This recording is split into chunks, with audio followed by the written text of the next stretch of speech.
Good morning students.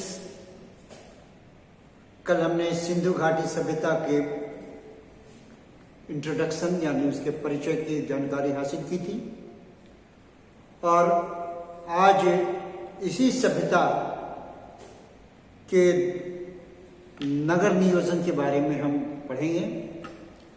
Sindhu सभ्यता Neolithic culture के बाद हमने देखा था कि ताम्र युग आया और सिंधु सभ्यता कांस्य युगीन सभ्यता के नाम से जानी जाती है और इस सभ्यता को हम नगरीय सभ्यता कहते हैं क्योंकि अब तांबे में कॉपर, टीन और जिंक मिला करके कांसा बनाया गया और कांस्य सभ्यता नगरीय सभ्यता को रिप्रेजेंट करता है। यह सभ्यता विश्व की प्राचीनतम नगरीय सभ्यता के रूप से जानी जाती है क्योंकि यहां पर जो नगर नियोजन था वो वेल प्लान्ड था, यानी कि सुनियोजित था। प्लानिंग स्कीम जो एग्जिस्ट कर रहा था वह विश्व के अन्य सभ्यताओं जैसे कि उर सभ्यता, बेबीलोनियन सभ्यता और मिस्री सभ्यता और बेबीलोनिया इजिप्शियन कल्चर में भी नहीं पाया गया। यह सुनियोजित तरीका पर आधारित ग्रिड सिस्टम पर आधारित था जिसे हिंदी में हम जाल पद्धति कहते हैं क्योंकि यहां पर सड़कें एक दूसरे को इस समकोण पर काटती हैं, इसे हम जाल पद्धति कहते हैं। यहां पर एक मुख्य सड़क होती थी और उसके पैरेलल दो सड़कें होती थी और फिर उसको समकोण पर काटती हुई सड़कें और गलियां होती थी। तो इस सभ्यता को ग्रिड सिस्टम यानी जाल पद्धति के नाम से जाना जाता है। नगर जितने तमाम सिंधु घाटी के सभ्यता के स्थल मिले हैं करीब करीब एक ही पैटर्न पर मिले हैं और यही पैटर्न इस सभ्यता की खासियत थी। यहां पर हमने पाया गया कि एक मुख्य सड़क होती थी जिसकी लंबाई करीब 200 मीटर तक हुई है या कहीं उससे ज्यादा भी पाई गई और चौड़ाई 34 फीट तक। किससे समानांतर कुछ लेन्स मिले हैं जो सड़कें जो 9 से 12 फीट तक होती थी, जो गलियां कहलाती थी और जो बिल्कुल छोटी होती थी, दो भवनों के बीच में होती थी, वो 3 से 4 फीट के होते थे। सिंधु सभ्यता के नगर दो भागों में विभाजित होते थे। बाएं तरफ वाला क्षेत्र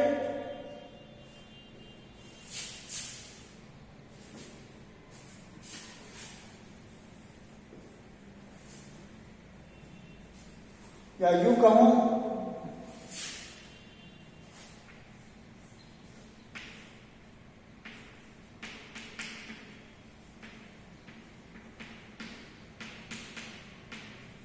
लेफ्ट वाला दुर्ग क्षेत्र में आता था जो फोर्टिफाइड होता था और राइट वाला यानी दाहिने वाला जो फोर्टिफाइड नहीं होता था, किलेबंदी नहीं होता था, निचला नगर होता था। तो दुर्ग का क्षेत्र जहां उच्च वर्ग के लोग रहते थे, मध्यम वर्ग के लोग भी रहते थे और निचले हिस्से में जो कि किलेबंद नहीं होता था वहां पर सामान्य लोग निवास करते थे। जो नगर पाए गए हैं उसमें भवन होते थे सामान्यतः 2 या 3 कमरों के होते थे। ये भवन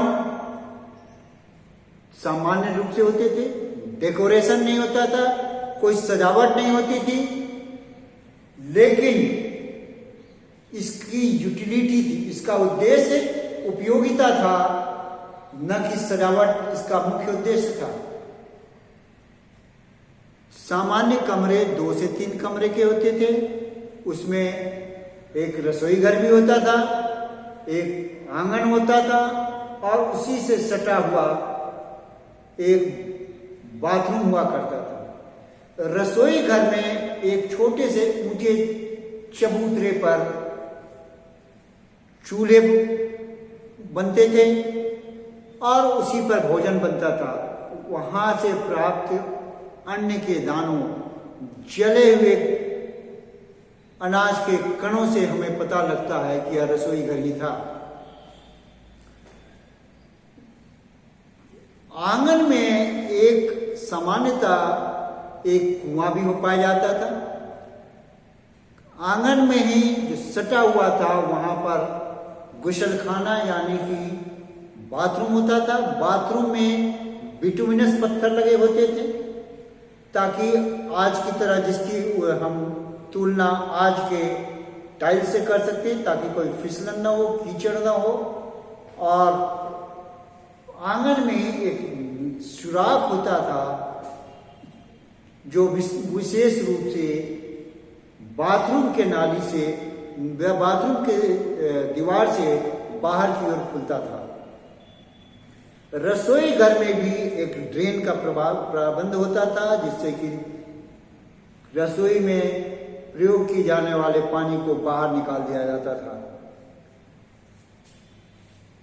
उनके दरवाजे हमें अभी पाए नहीं गए हैं, लेकिन ऐसा प्रतीत होता है कि 3 से 4 फीट तक दरवाजे होते थे और 5.5 से 6 फीट उनकी ऊंचाई होती थी। संभवतः वो लकड़ी के बने होते थे, क्योंकि इतने समय लंबे अंतराल के कारण वो समाप्त हो चुके हैं, इसलिए स्पष्ट रूप से हम नहीं कह सकते थे कि वो कैसे होते थे।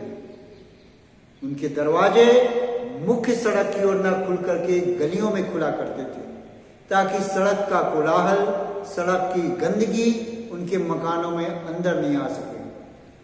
उनके मकानों में खिड़कियां नहीं पाई जा रही हैं। खिड़कियों का न होना इस चीज को इंगित करता है कि वो ऐसे मकानों में रहते थे जो कि उनकी दीवारें छत को छूती रहती थी और कोई भी उस तरह का वेंटिलेशन नहीं होता था जिसे हम खिड़की कह सकते। हाँ, उसके ऊपरी हिस्सों में वेंटिलेशन के लिए एलिवेस्टर पत्थर की कटाई करके जालियां बनाते थे जिन्हें हम लोग झरोखे कह सकते हैं। तो ये पत्थर की जो जालियां होती थी ऊपर से रोशनी आने और हवा आने के लिए कार्य किया करती थी। उनके छत संभवतः समतल होते थे और छतों के निर्माण में बल्लियों या बांसों, सरकंडों और मिट्टी का प्रयोग करके उनको छा दिया करते थे। ऐसा करने से वो आसानी पूर्वक एक छत का निर्माण कर देते थे जो कि धूप, पानी और वर्षा से उनका प्रोटेक्शन किया करते थे। मकान के सतह पर मिट्टी की कुटाई करके उसे समतल बनाया जाता था, फिर पकी मिट्टी को करके उसे अच्छी तरह से कुटाई करके बराबर किया जाता था। कभी कभी कच्ची ईंट या पकी ईंट का भी वो एक लेयर चढ़ाते थे या सतह बनाते थे। तो इस प्रकार उनके भवन बिल्कुल सादगीपूर्ण तरह से, अंदर कोई डेकोरेशन नहीं होता था। तो ये सिंधु घाटी सभ्यता की खासियत थी। उनके भवनों में जो ईंटों का प्रयोग किया जाता था वे इंग्लिश बॉन्ड मेथड, यानी कि एक लंबा ईंट डालने के बाद इसके ऊपर फिर इस तरह की ईंट डाल देते थे। मैंने पहले लंबा ईंट डाल दिए, फिर ऐसे डाल दिए ताकि वो मजबूत बना रहे। और इस मेथड को हम आज की तारीख में इंग्लिश बॉन्ड मेथड कहते हैं। और इनकी चिनाई की जाती थी, जो चिनाई के लिए सामान्यतः वे चूने का प्रयोग करते थे या मिट्टी के साथ मिला करके उनका प्रयोग करते थे और इस तरह से उनकी चिनाई की जाती थी। इनके ईंटों की साइज 27.94 सेंटीमीटर गुना 13.9 सेंटीमीटर गुना 6.525 सेंटीमीटर था। अगर कुल हम देखते हैं तो पाते हैं कि यह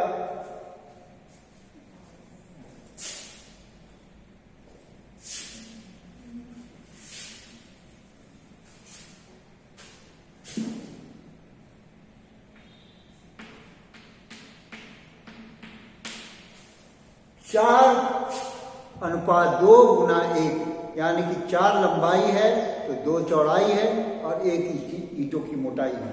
तो इस तरह के ईंटों का प्रयोग करते थे। इनके ईंट सिर्फ आयताकार ही नहीं होते, घनाकार ही नहीं होते थे, बल्कि कुछ ऐसे भी ईंट पाए गए हैं जो अंग्रेजी के एल शेप में है, ताकि ये कॉर्नर की जो ईंट होते थे वो इस शेप में होते थे, एल शेप में, ताकि मजबूती बनी रहे दीवार की। कुओं के लिए ये वी आकार से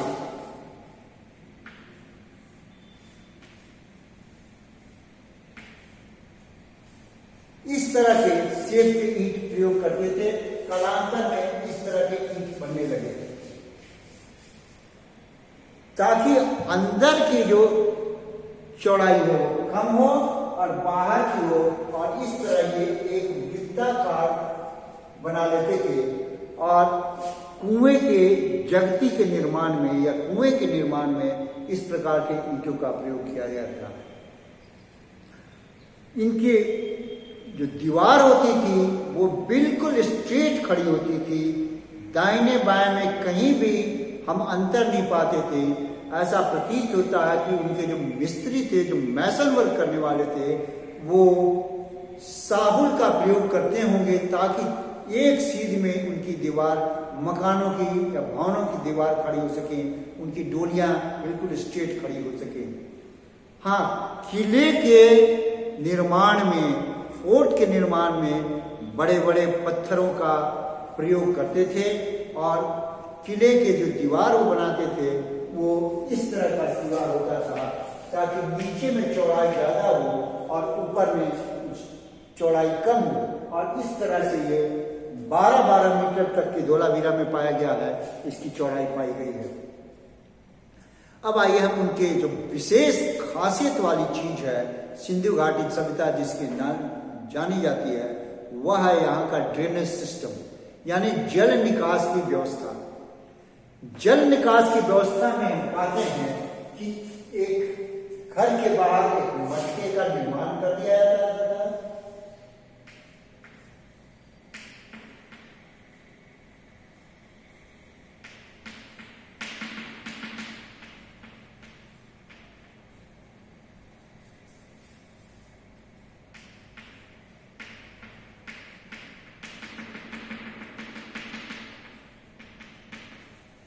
एक मटका आता था, ऊपर में बड़े बड़े पत्थर होते थे या जहां पत्थर का प्रयोग करते थे, नीचे में छोटे पत्थर और सबसे नीचे में रेत, और उसके नीचे एक जाली लगा देते थे ताकि जो गंदगी बाहर होती नहीं छन जाती। धीरे धीरे चलते चलते बिल्कुल जो पानी होता था, जो लिक्विड पदार्थ होता था, वही बाहर निकलता था एक छोटे नाले में, छोटा नाला फिर बड़े नाले में, और बड़े नाले से और बड़े नाले में, और अंत में शहर का पानी बाहर निकल जाता था।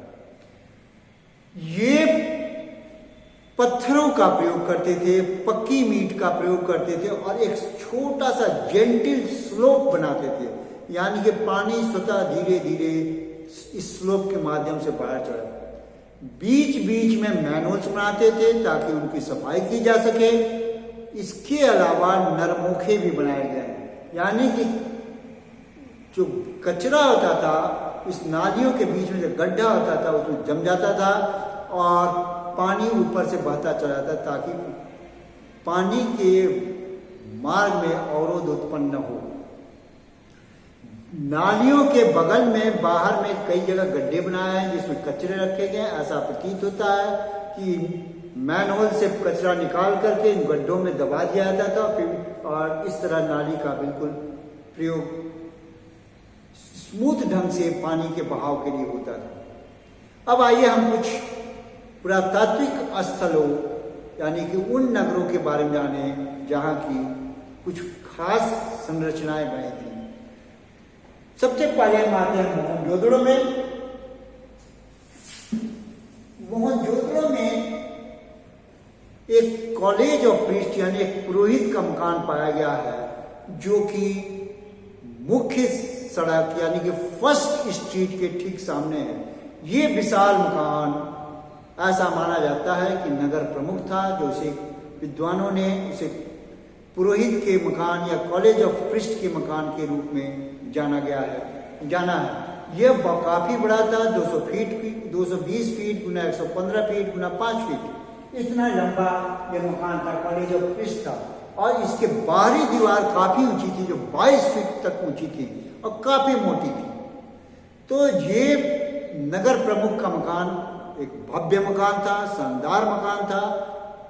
तो उसके बाद मोहनजोदड़ो के दूसरे जो बिल्डिंग है, जिसे हम ग्रेट बाथ या बृहद स्नानागार के रूप से जानते हैं, वह है यहाँ पर ऐसा संरचना पाया गया है जो 39 फीट लंबा, 23 फीट चौड़ा और 9 फीट गहरा है। इसके दीवार जो है काफी मोटी है और इसके ईंटों की चिनाई सावधानी और कुशलता पूर्वक किया गया है। उत्तर और दक्षिण दोनों कोने पर दोनों तरफ में सीढ़ियां बनी हुई हैं, ताकि इससे आदमी नीचे उतर सकता है और इस विशाल स्नानगार में स्नान कर सकता है। ऐसा माना जाता है कि विशेष अवसरों के लिए स्नानगार का निर्माण किया गया था। दक्षिण पश्चिमी कोने पर एक नाली बना हुआ है, जिससे कि गंदा पानी बाहर निकल जाता होगा। और उत्तर पूर्वी कोने पर एक कमरा बना है, जहां पर एक कुआं बना है। ऐसा समझा जाता है कि इस कुएं के पानी से ही इसको ग्रेट बाथ को भरा जाता है। एक आप उस पर झलक देख सकते हैं, ये ग्रेट बाथ है और इस सीढ़ियां बनी हुई है। इस सीढ़ियों से नीचे उतरने के मार्ग है और इसके एक ओर इस तरफ उत्तरी क्षेत्र में हम देखते हैं कि 8 कमरों के मकान बने हैं। 8 कमरे बने, हालांकि टूट चुका है। ऐसा समझा जाता है कि ये 2 मंजिला था। ये कमरे स्त्रियों के स्नान के बाद वस्त्र बदलने के लिए प्रयोग किए जाते हैं और ऊपर में इनके ऋषि महर्षि या संत लोग रहा करते थे। यहाँ पर एक ग्रेट गैलरी पाया गया है, लेकिन जो हड़प्पा की जो ग्रेट गैलरी है, हड़प्पा नगर की ग्रेट गैलरी काफी नामी है। 50 फीट गुना 20 फीट के बड़े बड़े हॉल पाए गए हैं और ये छह ऐसे पाए गए हैं, छह के बने हुए हैं, जो कि अन्न रखा जाता था। और इन 2 कतारों में बनाए गए हैं, उनके बीच में 23 फीट का डिस्टेंस है, यानी 23 फीट का गैप है, ताकि हवा आ सके, अनाज खराब ना हो सके। और इसके पास में ही गोल वृत्ताकार चबूतरे बनाए गए, जिस पर शायद अनाज से उनकी बालियां या उनके दाने अलग किए जाते होंगे पटक करके। तो इस प्रकार की ये ग्रेट गैलरी है, इस चीज को दिखाता है कि ये नगर में अनाज को स्टोर किया जाता होगा, फिर यहाँ से वाणिज्य और व्यापार के लिए दूर दूर भेजा जाता होगा, या व्यापारी चल के खुद आते होंगे, यहाँ से लेके जाते होंगे। हड़प्पा के अतिरिक्त मोहनजोदड़ो और राखीगढ़ी में भी अन्नागार पाए गए हैं। अब आइए लोथल गुजरात में भगवान नदी के किनारे पाया गया है, वहां से सटे हुए, और इस समुद्र से जुड़ा हुआ था एक चैनल के माध्यम से। और यहाँ पर 214 फीट गुना 36 फीट गुना 3.3 फीट एक विशाल डॉकयार्ड यानी कि बंदरगाह पाए गए हैं। यह समुद्र तटीय नगर था, जहां से वाणिज्य और व्यापार हुआ करता था। एक जल मार्ग को जोड़ करके, जो कि यहाँ पर आता था, वह जल मार्ग जो 12 मीटर चौड़ा एक गेट बनाया था, जिससे जहाज या नाव आ जाया करते थे समुद्र मार्ग से। ज्वार और भाटा जब ज्वार आता था तो उस मार्ग से पानी के सहारे आ जाते थे, और अधिक पानी निकलने के लिए एक उत्तरी छोर पर, दूसरे छोर पर एक दरवाजा बनाया जाता था, क्षमा कीजिए दक्षिण छोर पर। उत्तरी छोर से तो जहाज आते थे, और उत्तरी छोर से जब दक्षिण छोर पर एक 1 मीटर चौड़ा था, जो कि एक्स्ट्रा पानी होता था वो उस ब्लॉक से वापस नदी या समुद्र में भेज दिया जाता था। एक चैनल बनाया हुआ था। यह एक समुद्र तटीय व्यापारिक नगर था। इसकी पहचान यह डॉकयार्ड यह था। यहाँ पर एक एंकर पाया गया है जो कि जहाजों के लंगर डालने में काम आता था। वो पत्थर के बने हुए एंकर इस तरह के होते हैं जो लंगर डालते हैं।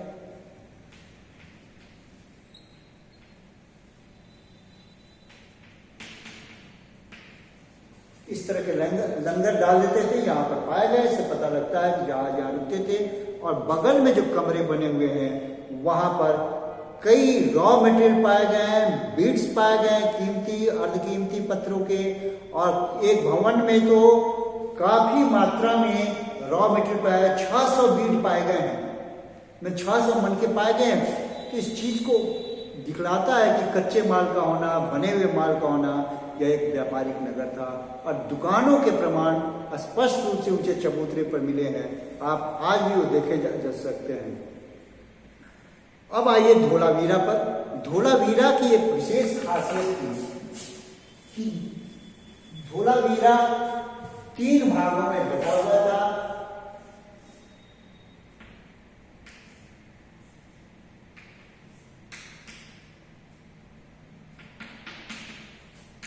परम, मध्यम और अवम।